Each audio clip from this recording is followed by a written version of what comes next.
Hello, we are back on the conversation. If you're just tuning in, we are about to get to our final guest, and she is a food relationship coach who's been quoted as saying, "I'm what happens when psychology and anthropology tango with a bona fide foodie."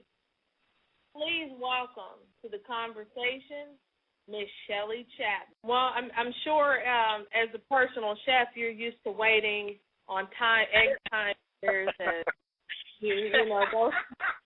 You know what? Actually, I don't personal chef full time now. I used to. Now I really focus on the emotional eating and food relationship coaching side. But when I was personal chefing, waiting wasn't too bad. Actually, most of my clients allowed me to sort of just do my thing and you know, just make sure I delivered on time when it was ready. So I didn't have to wait too much.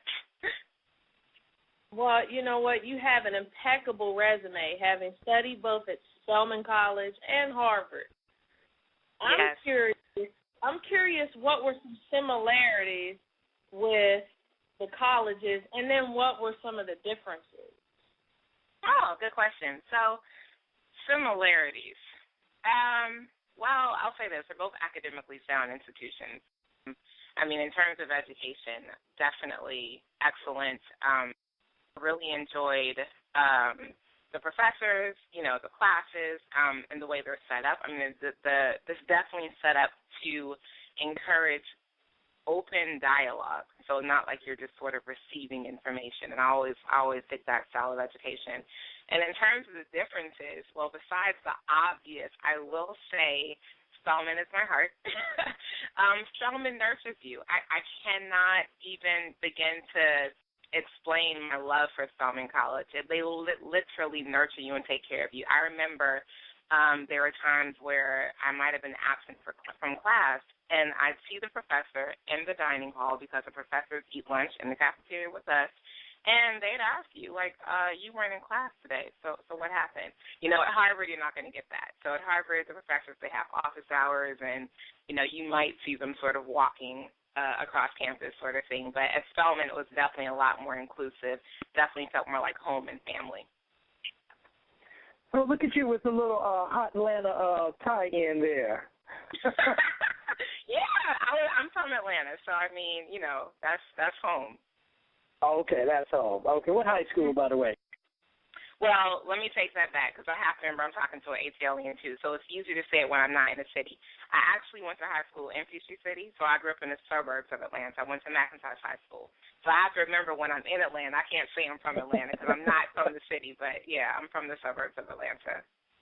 Oh, that's all right. You could be like Gail and be like from 17 cities, so it could be that. Hey, well, you obviously have a love for good foods. My question is, when did you first discover food has a direct correlation with our behaviors? When I was a teenager, I'll say it became more prevalent. I'm going to say this. I discovered it from when I was a little child. I remember the reactions that would happen, say, at birthday parties. You know, there's a birthday party and the cake comes out, just the way children would sort of ooh and ah, and, you know, you get really excited. So food was always celebratory, especially in my household. So I remember that sort of strong, loving feeling. And then when I was in high school, I actually turned to food as a coping mechanism because my parents were getting a divorce, and it was really painful for me, and I didn't know how to deal with it.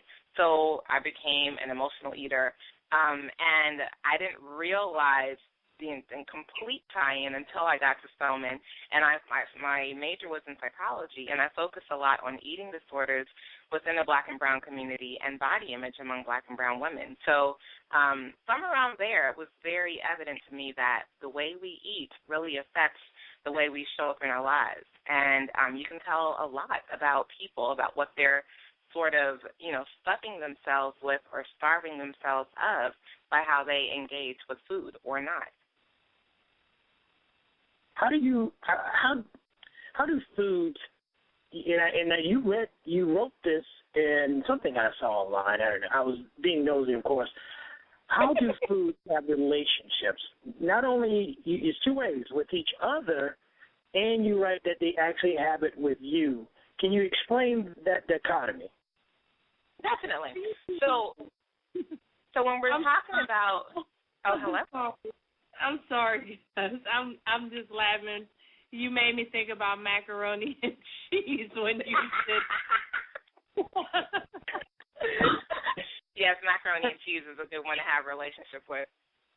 So oftentimes I laugh when I'm on Twitter and I'll see people say I'm having a relationship with food right now, or I'm cheating on my man with these brownies right now. So we it's definitely a play on words when we talk about the relationship. But ultimately, the relationship we have with food, how we engage with it, not unlike any other relationship, really says a lot about how we feel about ourselves and where we are in our lives. And so there's a relationship. I'll just give some examples of different relationships with food. And one of them is a relationship where you feel like you're sort of starved of love, attention, affection. And so you turn to food to sort of supply that. So it becomes a serious emotional bond that you create with the food because you're feeling like you're not getting that same emotion or that bond in other areas of your life. And so what I help women do specifically is to really create a delicious relationship with food that they can actually enjoy. So not one where they're sort of stuffing themselves and they're eating away all these negative emotions, and definitely not one where they're starving themselves and sort of, restricting what they eat because they're afraid of what that might mean. So oftentimes what we're eating or not eating is really a symptom of what we're afraid to feel.